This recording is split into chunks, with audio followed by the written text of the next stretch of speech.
کے فضائل اور قربانی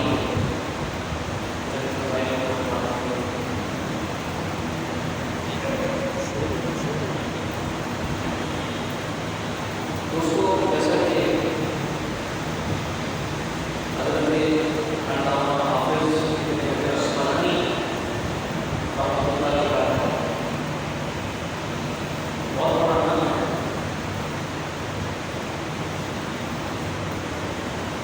آپ نے بخاری شریف کی شرح بھی کی ہے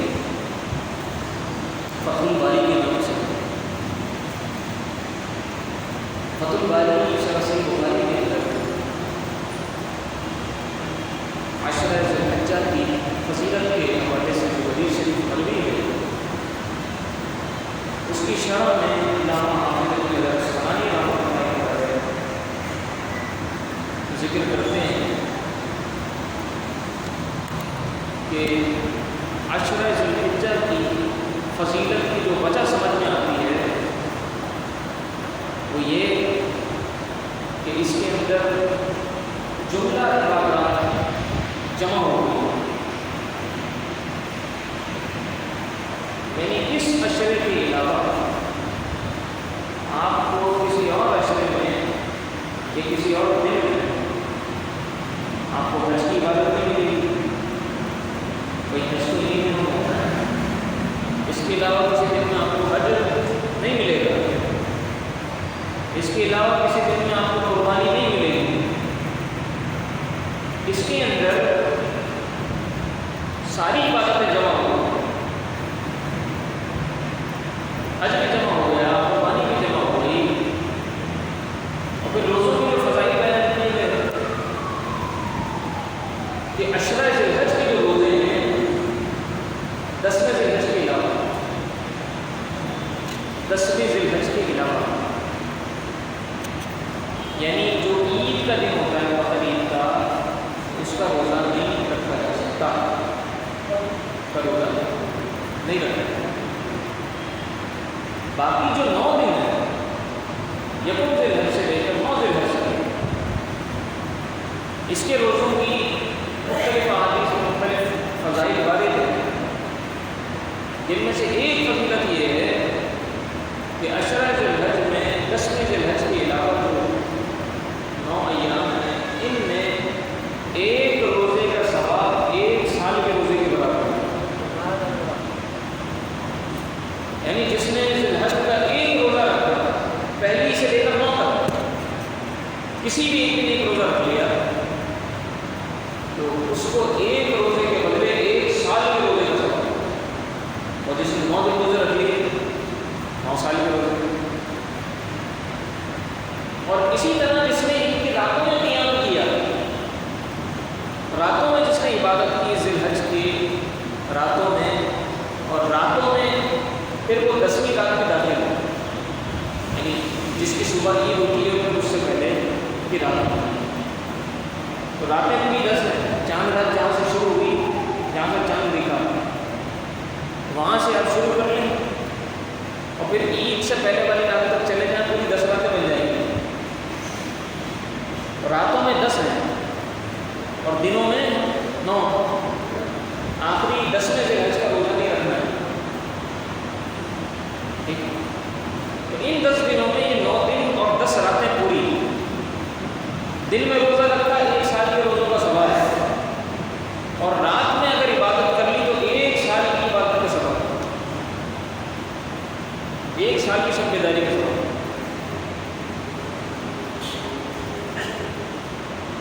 تو اس میں روزے بھی جمع ہو گئے، اس میں رات بھر کی عبادت بھی جمع ہو گئی، صدقہ خیرات کا حکم بھی بہت ہے.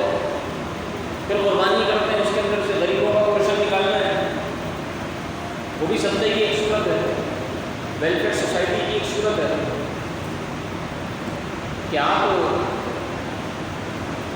غربا پروری شروع کریں کہ آپ جو لوگ جن کے یہاں گوشت نہیں پہنچتا مستحقین ہیں، آپ ان کو اپنی خوشیوں میں شریک کریں. تو صدقات بھی اس میں شامل ہو گئے، خیرات بھی شامل ہو گئی، روزے بھی شامل ہو گئے، نمازیں بھی شامل ہو گئی، قربانی بھی شامل ہو گئی اور حج بھی شامل ہو گئی.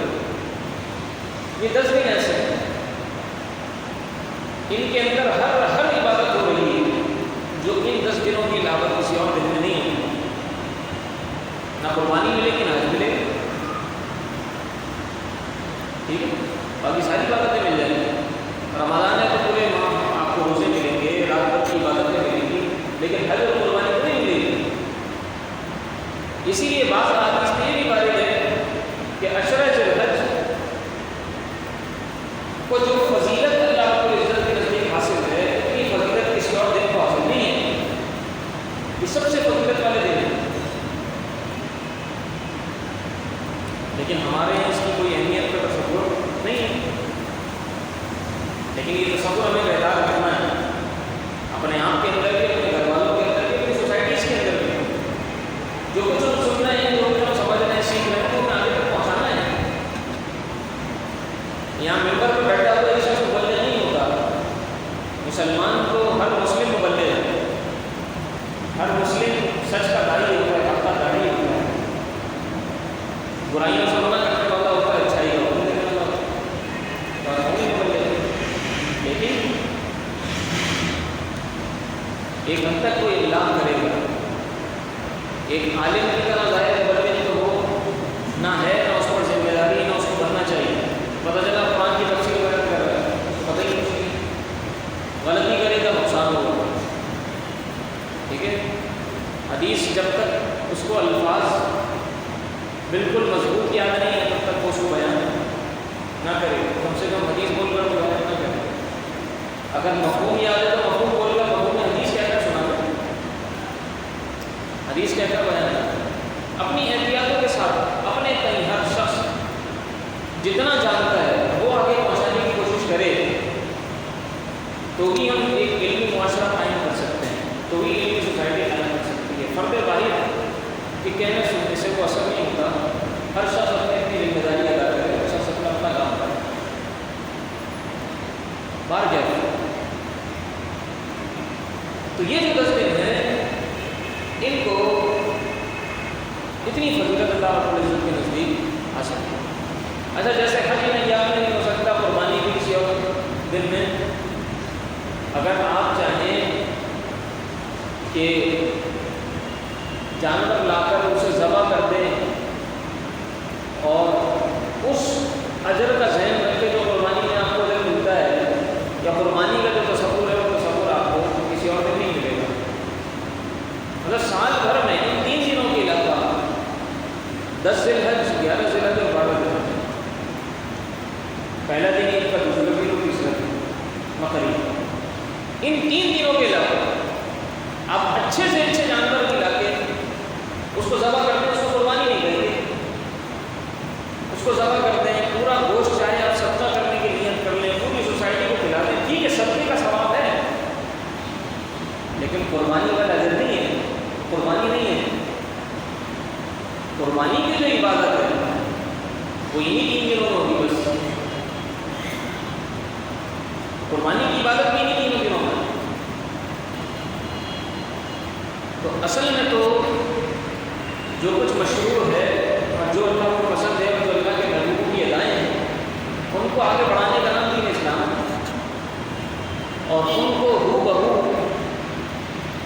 اپنے عمل میں لانے کا نام دین اسلام ہے۔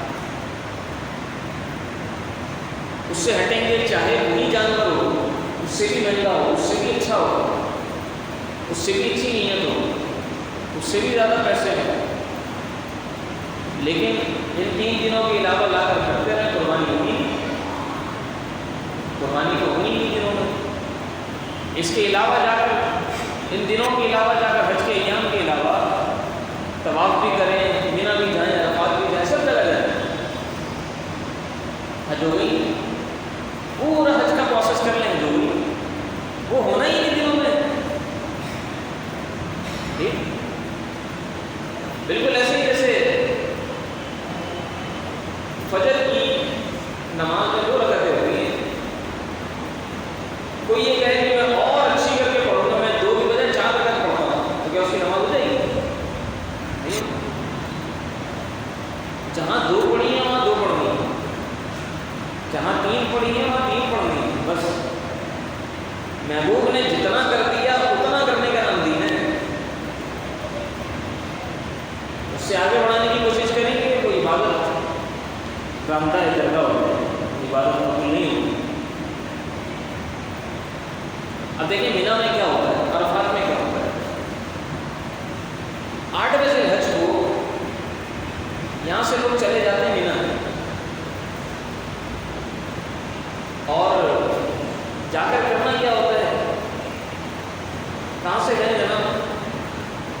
خانہ کعبہ سے گئے، طواف شروع کر گئے۔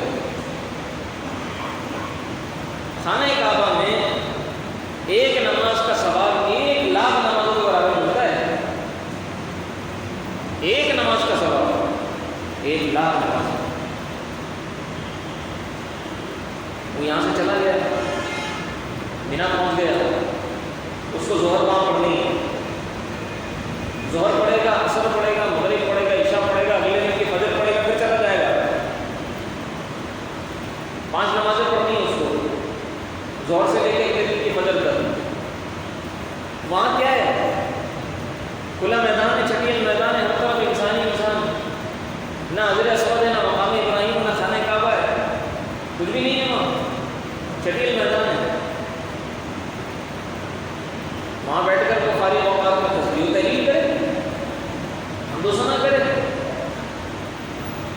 لیکن وہاں خانہ کعبہ تو نہیں ہے نا، وہاں مسجد حرام تو نہیں ہے جہاں نماز پڑھ کے 1,00,000 نمازوں کا ثواب اس کو مل رہا ہے۔ وہ 1,00,000 نمازوں کا ثواب جو ایک نماز کے بدلے مل رہا ہے، وہ 5 نمازیں چھوڑ کر یہاں سے گیا ہے، اور وہاں جا کر میدان میں نمازیں ادا کر رہا ہے۔ کتنی نمازوں کا ثواب چھوڑ دیا؟ 5,00,000 نمازوں کا۔ 5,00,000 نمازوں کا ثواب چھوڑ کر وہاں جا کر وہ چٹیل میدان میں نمازیں پڑھ رہے ہیں۔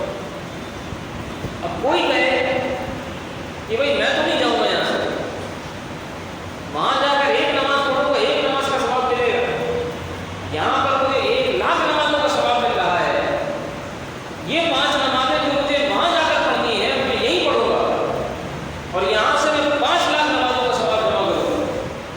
تو آپ مجھے بتائیے اس کا تو حج کا رکن کون ہو جائے گا؟ ثواب کی بجائے الٹا وبال کے اندر مبتلا ہو جائے گا۔ تو 5,00,000 نمازوں کا ثواب کیا؟ تیرے گلے تو الٹا وبال پڑ جائے گا۔ تو 5,00,000 نمازوں کا ثواب ملتا ہے، لیکن ان دنوں میں اگر محبوب نے یہاں نمازیں نہیں پڑھی، یہاں سے چھوڑ گئے تو آپ بھی چھوڑ جاؤ۔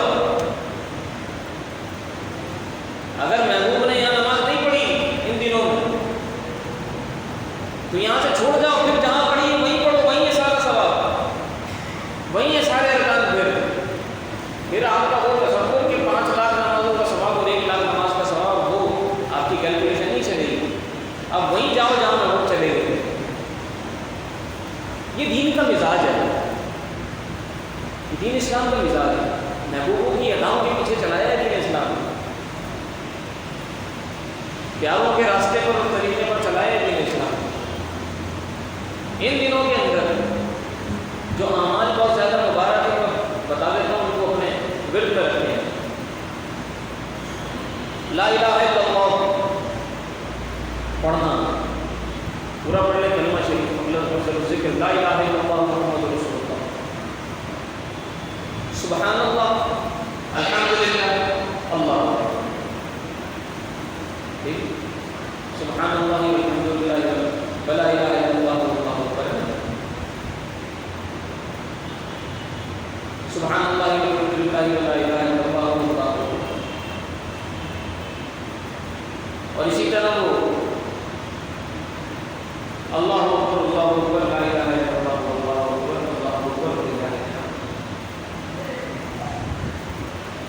یہ جو کلمات ہیں ان دنوں میں بڑے مبارک ہیں، ان کے بڑے فضائل ہیں۔ ان دنوں میں ان کلمات کو اپنا ورد بنا لیا۔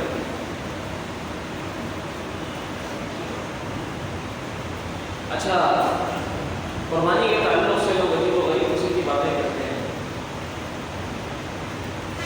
کہتے ہیں کہ پہلے مجھ سے ایک صاحب کہہ رہے تھے یہ دینے کے اتنا اچھا بڑا جانور لے کر آ رہے ہیں، ٹھیک ہے بھائی آپ قربانی کرو، آپ کے اوپر بڑھ رہے،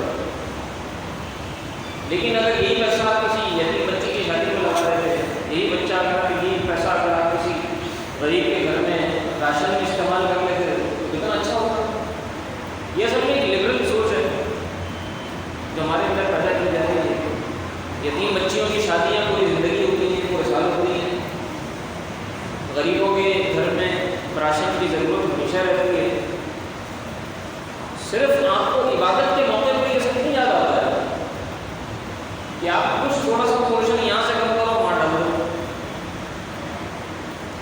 عبادت تو جیسی کرنی ہے ویسے ہی کریں. کسی کے رزق کی ذمہ داری اللہ رب العزت نے ہمیں تو نہیں دی، سوائے اہل خانہ کے اور سوائے دوسرے لوگوں کے والدین ہیں، بچے ہیں، بیوی ہے، وغیرہ وغیرہ رشتے دار ہیں. ہاں حقوق ضرور بتائیں اور کرنا ہمیں ہے اگر ہمارے پاس استطاعت ہے، لیکن اللہ ہی کا حکم ہے پہلے ہمیں اس کا فرض ادا کرنا ہے. اگر فرض ادا کرنے کے بعد اتنا مال بچتا ہے استطاعت ہوتی ہے تو بالکل ضرور مدد کریں، لیکن پہلے فریضہ ادا کرنا. جس نے یہ سسٹم بنایا ہے، جس نے ان امیر و غریبوں کو پیدا کیا ہے اور غریب کو غریب بنایا ہے، امیر کو امیر بنایا ہے، اسی نے ہمیں ان دنوں کے اندر یہ ارشاد فرمایا ہے کہ قربانی کرو.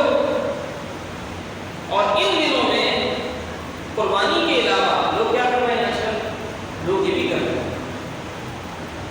کہ بھائی ہم سے نہیں ہوگا کہ ہم کسی جانور کو ذبح کریں اور اس کا خون دیکھیں اور یہ ہو، ہم یہی پیسہ اٹھا کر چیریٹی کر دیتے ہیں، یہی پیسہ اٹھا کر ہم غریبوں میں خیرات کر دیتے ہیں. یہ ساری لبرل سوچ ہے جو ہمارے اندر آ رہی ہے. مسلمان تو دیکھیں، مسلمان کے دو پہلو ہیں تو قرآن کریم کے اندر نا کہ اشداء علی الکفار رحماء بینہم، کفار پر یہ مسلم بہت شدید ہوتا ہے اور آپس میں بڑا رحم دل ہوتا ہے. تو جہاں نرمی، جہاں رحم دلی اس کی ایک صفت ہے، وہیں کفر پر سختی بھی اس کی ایک صفت ہے. اپنے اندر اتنا حوصلہ اس کا ہونا چاہیے کہ اگر کہیں کسی پر سختی کرنے کا وقت آئے، کہیں جہاد کی نوبت آئے تو ہاتھ میں تلوار اٹھا سکے، ہاتھ میں بندوق اٹھا سکے. یہ جہاد کے لیے بھی تیار رہنا چاہیے. بھائی مسلمان صرف کھانے پینے والا اور نرمی سے اور سب کو معاف کرنے والا اور ہلوے مارنے کھانے والا تھوڑی ہوتا ہے.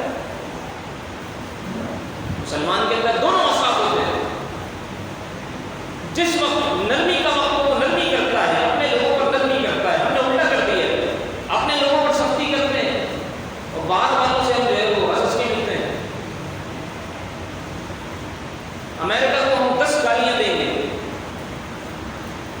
برطانیہ کو ہم لاکھ گالیاں دیں گے، لیکن جو ہے اگر وہاں سے ہمیں مراد مل رہی ہوں تو پھر ان سے اچھا بات نہیں ہے. تو یہ والا جو مزاج ہے یہ بھی قربانی سے ہمارے اندر ڈالنے کی کوشش کی گئی ہے کہ جانور کے گلے پر جو چھری چلا دو کم سے کم، جانور کے گلے پر چھری چلا کر اپنے آپ کو مضبوط کرو. اتنا کمزور دل مسلمان کا نہیں ہونا چاہیے، مومن کا دل اتنا کمزور نہیں ہوتا. اس جانور کے گلے پر چھری چلا کر اپنے آپ کو مضبوط کرو کہ اگر اعلان جہاد ہو جائے، اگر سامنے لشکر کفار ہو، تمہیں جنگ کرنی پڑ جائے، جہاد کرنا پڑ جائے، تو وہ نرم دلی، وہ خوف جو تمہارے اندر بیٹھا ہوا ہے کہیں وہ تمہیں لینا ڈوبے کہ نہیں بندی کر نہیں سکتے. خوف نکالو اپنے اندر سے. دشمن کا خوف نہیں ہونا چاہیے. مومن تو بہت سے نہیں ڈرتا، دشمن سے کیا ڈرے گا؟ تو کئی چیزیں ہیں. ایک تو اپنے اندر سے یہ خوف نکالا، اور دوسرا کیا ہے، جب جانور کے گلے پر چھری پھیر رہے ہو تو اسی وقت تصور ہو کہ میں جانور کے ساتھ ساتھ اپنے نفس کے گلے پر بھی چھری چلا رہا ہوں، کہ جانور کے گلے پر بھی چھری ہے اور میرے نفس کے گلے پر بھی چھری ہے. تصور کیا تھا؟ تصور تھا قرآن نے اس کو بیان کیا ہے. قال یا بنی انی ارى في المنام انی اذبحك فانظر ماذا ترى. حضرت ابراہیم علیہ السلام نے بڑی دعائیں کی، بڑی منتوں، مرادوں، چاہتوں سے جو مانگے ہوئے بچے ہوتے ہیں وہ ویسے ہی بڑے پیارے ہوتے ہیں. اولاد تو ویسے بہت پیاری ہوتی، لیکن جو دعاؤں سے ملے، جو انتظار سے ملے، جو منتوں مرادوں سے ملے، اس کو تو انسان سینے سے لگا کر رکھتا ہے. وہ اولاد کے حضرت اسماعیل علیہ السلام، اور پھر بچہ بھی اتنا پیارا ہو کہ جس کی پیشانی کے اندر نور مصطفیٰ چمکتا ہو، جس کا چہرہ نبوت کے نور سے جگمگاتا ہو، جس کے اوصاف اور جس کے کہ خود خصوصیتیں اور خصائص اس کے اوپر ناز کرتے ہیں، جس کو علامہ اقبال نے کہا ہے کہ یہ فیضان نظر کا یا کہ مکتب کی کرامت تھی، سکھائے کس نے اسماعیل کو آداب فرزندی، اسماعیل کو کس نے سکھایا تھا کہ بیٹا کیسا ہونا چاہیے، اللہ کا بندہ کیسا ہونا چاہیے؟ جب ان کو قربانی کے لیے لے جایا جا رہا تھا حضرت اسماعیل علیہ السلام کو 13-14 سال کی عمر تھی، کیا عمر ہوتی ہے بچے کی؟ 13-14 سال کی عمر میں جب والد گرامی کہتے ہیں کہ اے میرے بیٹے، میں نے خواب میں دیکھا ہے تجھے ذبح کر رہا ہوں، بتا تیری رائے کیا ہے؟ فانظر ماذا ترى، بتا تیری رائے کیا ہے؟ مفسرین نے یہاں لکھا ہے کہ حضرت ابراہیم علیہ السلام رائے اس لیے معلوم نہیں کر رہے تھے کہ اگر وہ کہیں کہ ایسا نہ کریں تو وہ نہیں کریں گے، انہیں تو کرنا ہے، ان کے رب کا حکم ہے، انہیں تو کرنا ہے ان کے رب کا حکم، وہ تیار کریں گے پھر۔ لیکن رائے پوچھنے کا مقصد یہ تھا کہ میں بھی تو دیکھوں کہ یہ بیٹا خلیل اللہ کا ہے، اس کی تربیت میں کہیں کوئی کسر تو نہیں رہ گئی، اس کی تربیت کیسی ہوئی ہے، ذرا خلیل کی تربیت ہم بھی تو دیکھیں، تو چشمے فلک بھی یہ نظارہ دیکھ لیں کہ اگر اس سے ہم اس کی رائے معلوم کرتے ہیں تو دیکھو یہ کیا کہتا ہے، ایسی اولاد لے کر آؤ۔ جب ان سے پوچھا گیا کہ فانظر ماذا ترى،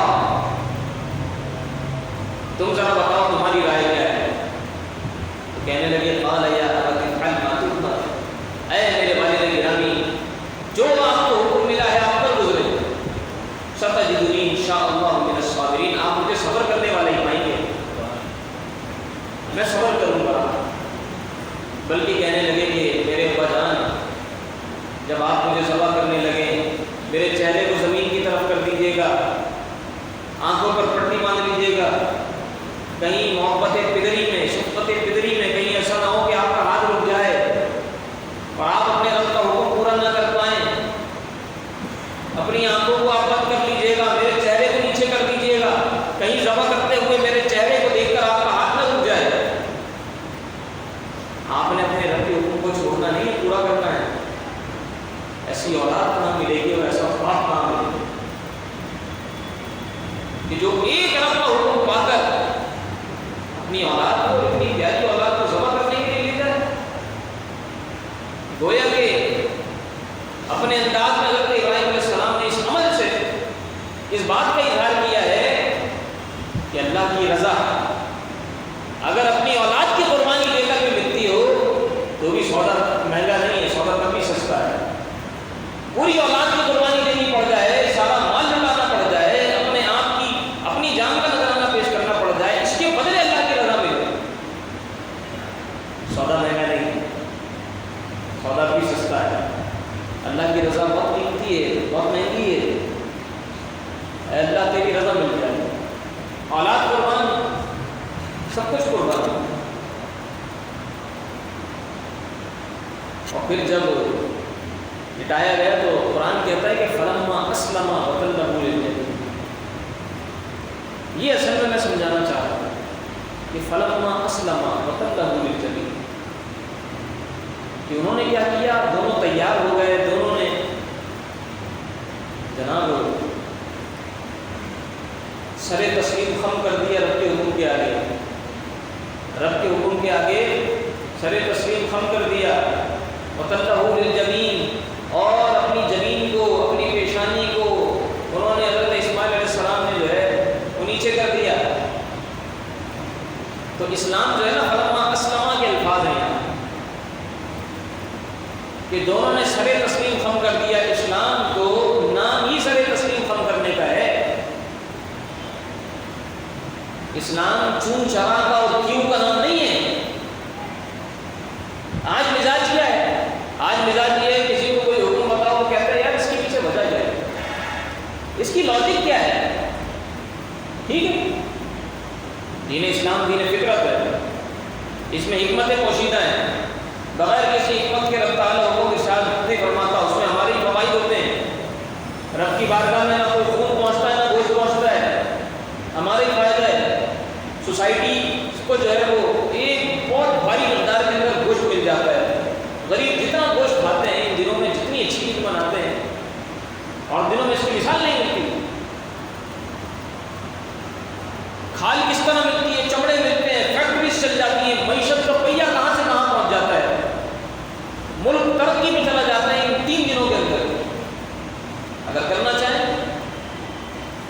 چمڑے کی فیکٹری لگتی ہے، چمڑے سے پھر نہ جانے کیا کیا شوز بھی بنتے ہیں، تو پرس بھی بنتے ہیں، تو کیا کیا سامان بنتا ہے، سب انڈسٹریز لگتی ہیں، سب کو روزگار ملتا ہے انہیں 3 دنوں کی برکت سے اور ایک اس قربانی کے ایک ایونٹ کی برکت سے۔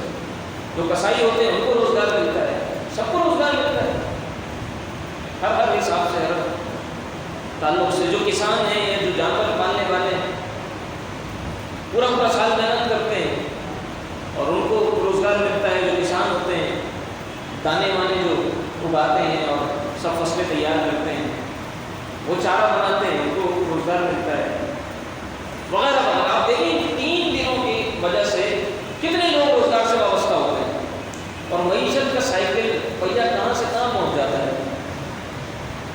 تو مسلمان کا جو مزاج ہوتا ہے نا وہ یہ ہوتا ہے کہ یہاں حکم ملا اور وہاں اس نے پورا کیا، بس۔ کیوں ملا؟ کیا فائدہ ہے؟ کیا نقصان ہے؟ یار میں آج قربانی کرنے کے لیے جا رہا ہوں جانور کی اور پوچھ رہا ہوں کہ کیا فائدہ ہے، کیا نقصان ہے اور کیوں کروں۔ یہ لبرل سوچ آج معاشرے کے اندر بلڈ اپ ہو رہی ہے، پنپ رہی ہے۔ میں اس لیے آپ کو آگاہ کر رہا ہوں کہ سوشل میڈیا کا دور ہے، لوگوں کا خصوصاً نوجوانوں کا واسطہ پڑتا ہوگا ایسے لوگوں سے، اور سوشل میڈیا پہ الغار ہے ان مریدوں کی، یہ اس طرح کی سوچ ہمارے نوجوانوں کے اندر ڈال رہی ہے کہ کیا فائدہ ہے قربانی کرنے کا۔ مسلمان کا مزاج ہے، یہاں اس نے اللہ کا حکم سنا، وہاں اس نے اطاعت کی، بس سمعنا و اطعنا، اس کے علاوہ کوئی دوسری بات نہیں۔ اللہ کا حکم سنا، اس نے اطاعت کی۔ لاجک ہر حکم کے پیچھے ہو بھی تو بھی ضروری نہیں کہ وہ ہماری عقل کے اندر آ جائے، ہماری عقل بہت چھوٹی ہے، عقل میں نہ آنے کی وجہ سے کبھی کسی حکم کا انکار مت کرنا۔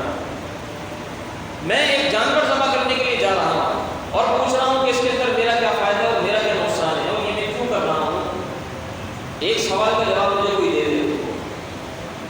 میں یہاں جانور خرید کر لایا ہوں، قربان کر رہا ہوں، 20,000 کا، 50,000 کا، لاکھ کا، 1.5 لاکھ کا، جو بھی میں قربان کرنے کے لیے جا رہا ہوں اور میں پوچھ رہا ہوں کہ کیا فائدہ ہے، کیا نقصان ہے، میں کیوں کروں۔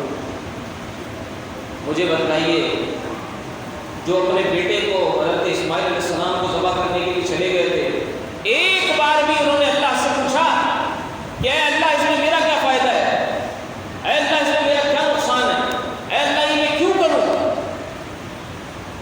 ایک بار ابراہیم علیہ السلام نے پوچھا ہو، ایک بار حضرت اسماعیل علیہ السلام نے پوچھا ہو کہ کیوں؟ یہ تو پوچھ لیا ہوگا، چلو فائدہ نقصان نہیں پوچھتے، یہ تو پوچھتے کہ اچانک کیا ہوا، کیا وجہ ہے، کیوں؟ کچھ نہیں، قربانی مانگی، گلے پر چھری چلانی ہے، اولاد ذبح کرنی ہے، کر دو، کیوں نہیں پوچھنا ہے۔ یہاں حکم ملا، وہاں اطاعت کرنی ہے، بس مسلمان کا مزاج یہ ہوتا ہے، بے خطر کود پڑا پیچھے مزدور میں۔ عشق عقل ہے،